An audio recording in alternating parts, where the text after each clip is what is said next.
What's up, guys? It's Monday, and today is the deadline for the Electoral College to vote. So today they're casting their votes, and as of recording this, Trump has 35 confirmed votes. Biden has 7, but they're projecting it to be in favor of Biden. Um, so yeah, let's just jump right into this. But real quick, if you guys like my videos, go ahead and like and subscribe, and please share because that's how I get the word around and try to build my channel. It's to my viewers like you sharing it, and hit that notification bell so you know when I post a new video. Okay, let's get into it. So today, uh, presidential electors have begun casting the votes that will formally choose Joe Biden as the nation's next president. Now, they're still assuming that it's going to swing in his favor because only, I believe it says in this article, only 32 of the states have faithless elector laws. So there are still quite a few states that could just say, hey, no, we're not voting for Joe Biden. We're going to vote for Trump. And there's no laws that say that they have to vote with the popular vote. So it's still possible. I mean, highly unlikely. It's like 99.9% chance that the vote's going to go to Biden. But it's still possible. So Vermont's electors were the first today to give their 3 to Biden. Um, Monday is the day set by law for the meeting of the Electoral College. In reality, electors meet in all 50 states and the District of Columbia to cast their ballots. The results will be sent to Washington and tallied uh, on January 6th. Joint session of Congress, over which Vice President Mike Pence will preside. Now that's important because on the 6th is when they actually count the votes that are cast today. So people cast the votes today, and on the 6th, Pence is the one that's counting them. So there's a couple things that can happen on the 6th that will still affect these votes. Number one, and the most likely, is that someone raises an objection. Somebody has an issue with the votes, and I believe it takes one senator and one congressman to both sign the grievance and challenge it. Right? I could be wrong. I think that's how it is. Either way, somebody has to raise an objection, one way or another, and there are quite a few Republicans that have said that they probably will. So that's most likely going to happen. The other, less likely, probably not going to happen thing that could happen is Vice President Pence will just be like, I'm not counting them. Because there's still open-ended questions as to what happened in this election, and unfortunately, it's not fair to the American people to count these votes yet if we've got no answers. And I mean, on one hand, I feel like, okay, that makes sense. But on the other hand, it's like, well, it's gotten this far, and regardless of how the public voted, it's really up to the legislatures. So if the legislatures decide, hey, this is who we're voting for, then, I mean, you kind of have to count them. I don't know. We'll have to see what happens. But those are two of the possibilities that could happen. So, uh, there's been concerns about safety for the electors, virtually unheard of in previous years, because apparently people have been getting threats. Um, in Michigan, for example, both parties were getting threats, and they had to actually close the legislative offices because of this. Guys, seriously, if just because you don't like the results of the election right now, um, just don't threaten violence to people who are just voting. Okay, all they're doing is just looking at the votes and going, okay, this is what it is. Now, regardless of whether or not those votes are true or not, that's up to investigation. And these people are just doing what they have based on the information they're given. So don't threaten them. Don't threaten violence. Don't threaten, just stop. Okay?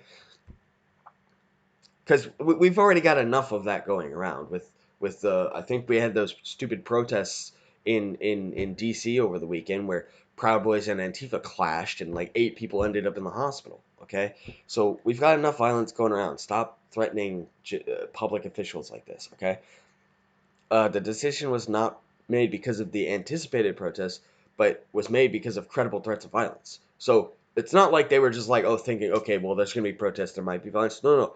There were actual credible threats, and they contacted law enforcement, or law enforcement contacted them and said, hey, no, let's shut this down. Biden is to address the nation Monday night after the electors have voted. Well, let's hope he says something, uh,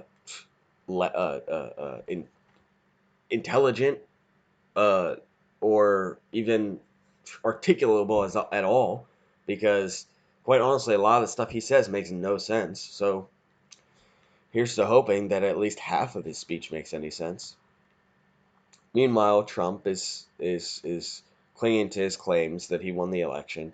Um, no, this is a quote from Trump. No, I worry about the country having an illegitimate president. That's what I worry about. A president that lost and lost badly. Well, uh, yeah, there. We'll come back to that in a second, but let's continue reading.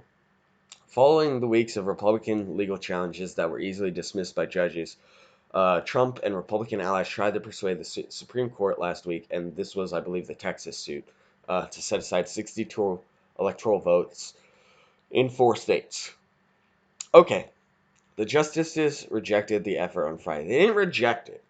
They didn't actually rule on the merits. They just said, we don't want to hear it because you have no standing. So that was because Texas apparently had no standing. So Trump actually re-upped the lawsuit. And quite honestly, I think the merits of the actual suit are legit, because those 4 states basically just said, screw the Constitution. We know the legislature is the ones that are supposed to make the rules for the elections and mail-in voting and whatnot. But we're just going to ignore them and just pass this through without doing what we're supposed to, the constitutional way, and they just push through. So the problem that you have is, how do you, if the court does rule on the merits and say yes, you know, you guys have reason, the question then becomes, how do you rectify that? In my opinion, you'd have to throw out all the votes in all 4 states. Would that disenfranchise millions of people? Yes, but I think that's the only way to do it, because, let me explain. If you have people who voted through mail-in voting, thinking that it was legal to do so, they made a choice between going in person and doing mail-in voting. If you just throw out the mail-in votes, it completely discounts what seems to be more votes for Democrats than Republicans. The problem with that is it unfairly swings the election, right? Because the people who, if the choice for mail-in voting hadn't have been there, they probably would have gone and voted in person. In which case, we would have gotten more accurate numbers when it comes down to it. And it probably still, honestly, uh, this is under the assumption that all the votes were legal. Uh, if they were, then it still would have probably gone in favor of Biden, which means that by getting rid of the mail-in votes, you're effectively just saying, well, screw you, all the people that voted for Biden, the Republicans win, and you can't do anything about it. So there were 2 options that would be able to rectify that. That's either uh, holding a new election, which, come on, guys, that's impossible. There's no way to do it right now. Okay, there's a deadline coming up, and you just can't do it. Or throwing out those votes entirely, disenfranchising millions. The only way that I see that would actually really be a way to fix it would be the second option of just throwing out these votes. And if they did that, then I think it would probably go to a contingent election where Congress votes. And let's face it, guys, that would be the only way to fix that. Now, who knows? The court might not even decide to hear it again, even though Trump has standing, and Texas may not have. But in my opinion, Texas also had standing. But that's besides the point. The court didn't think so, but out of all the people, Trump probably does. So who's to say? So I wanted to talk about that real quick. Now let's go back to what I was saying before about Trump's quote about worrying about the illegitimate president. I'm worried about that too. Okay, I'm extremely worried that we're gonna get to this point where there's the questions remain about the video from Georgia. I made a video about that a while ago. The dead people voting, the ballots being lost in the mail that were for Trump, or the military absentee votes not making it in. You have people on who are independent, who are not affiliated with Republicans or Democrats, that are going out there and doing their own investigations into the election, and they're finding massive amounts of impropriety and possible fraud, and nobody's saying anything about it. I mean, the courts keep striking down these lawsuits on technicalities, so they're not even hearing the actual arguments or the actual evidence or anything like that.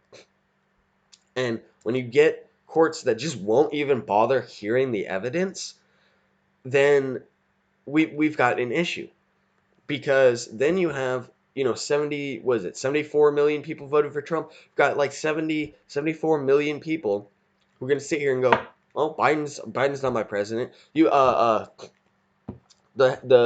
head of the largest private militia, I think it has 35,000 members, said that they're not going to listen to Biden at all because they don't view him as the legitimate president.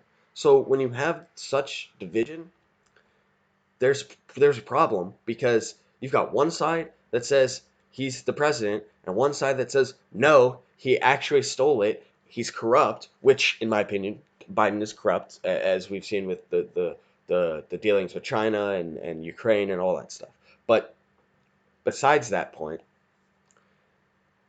if you think if they think he's corrupt, they think that he's an illegitimate president, they're just waiting for him to do something that would give them reason to take action. Now, what do I mean by that? Well, a lot of conservatives that are in these militia groups, a lot of these uh, gun rights activists, a lot of these people who own firearms, like their gun rights, right? Now, this is just one example. There are many other rights that could be stepped on that could cause this, but this is probably the most hot button issue in the United States is the gun control debate. So this is probably the one that would ignite problems, right? So there's the saying that it's like, okay, in this order, it's um, soap box, ballot box, jury box, ammo box. And it's like, okay, well, those are the steps before you have to actually fight and use violence for your rights. Well, in my opinion, we're coming up on the point where a lot of these groups are going to be like, well, we don't have any other box besides the ammo box left. Well, let me explain. So if you have all three branches of government go Democratic, they can just ram through gun control. Now, how would that happen? Well, if the Senate flips from a Republican to a tie, well, the tiebreaker is Kamala Harris if Joe Biden's in the office with her. That means the Senate's blue, Congress is blue, and then guess what they'll do? Before they can take action, they'll have to pack the court, which they will do. They'll pack the court. Now you've got all three branches of government, right? Well, there goes the ballot box, and there goes the jury box, right? And then, of course, well, all news media, or most of it at least, is also on their side. And the police, the law enforcement, is also on their side. We've seen for years now them violating people's rights over and over again. Yes, are there some cops that won't? Of course. But I mean, just look at almost the entire NYPD, or the entire LAPD, or there's many other states where police just don't care. There's corruption everywhere. So then, if the general population of gun owners and militia members go, okay, well, if our soapbox didn't work because uh, people voted the different way and in their eyes cheated, so that's both the soapbox and ballot box didn't work. The jury box won't work because the entire government is controlled by gun grabbers in their opinion, and they're just ramming through unconstitutional gun laws. They're going to feel backed into a corner, and what's left? Because Joe Biden is sitting here saying that every single semi-automatic firearm and magazine that holds more than 10 rounds is going to have to be registered on the NFA. That includes stuff that you already own. For one of my friends, that would be like $30,000 in $200 tax stamps because he. Why should he have to pay $30,000 on stuff he already owns? Right? Then that taxes the poor out of their guns, because if you can't pay the tax, you have to sell it back to the government for a fraction of the price of what you paid for it. Nobody's going to go with that. Nobody's going to turn in their guns. And then what are they going to do? They're going to have the ATF come, because they'll go through records. They'll go through the records of who bought stuff and try and come take it. And then guess what happens? Now these gun owners feel, well, we have no recourse left. The whole reason that a lot of gun owners and conservatives don't go to violence, the reason that rally happened in Virginia that was so tame, with 30,000 people completely armed, and they didn't even leave garbage behind, was because they still felt that lobbying and protesting worked. They still felt that they had a way that didn't include violence. If Joe Biden gets into office, packs the court, the Senate flips, and then they just ram through gun control without giving a crap about what gun owners have to say, because they view their rights as privileges instead of what they are, which is rights, and they decide, well, because we're the majority, we win.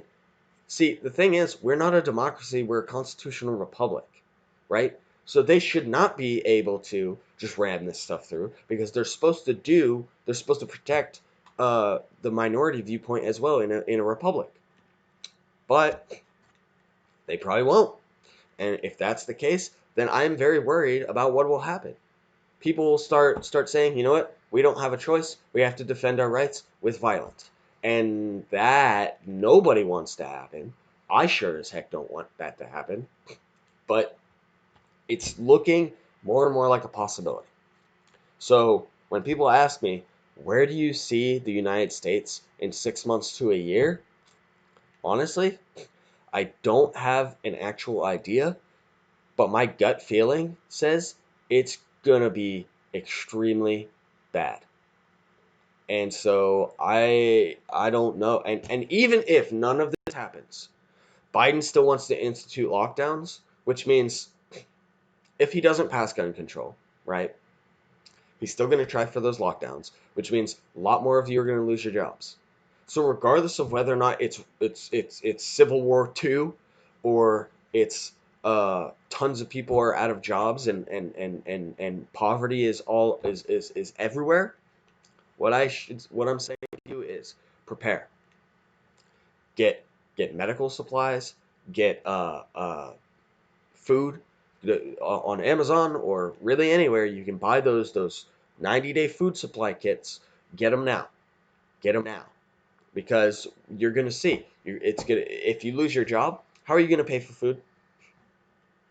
You're gonna be worried about rent. You're gonna be worried about a lot of things.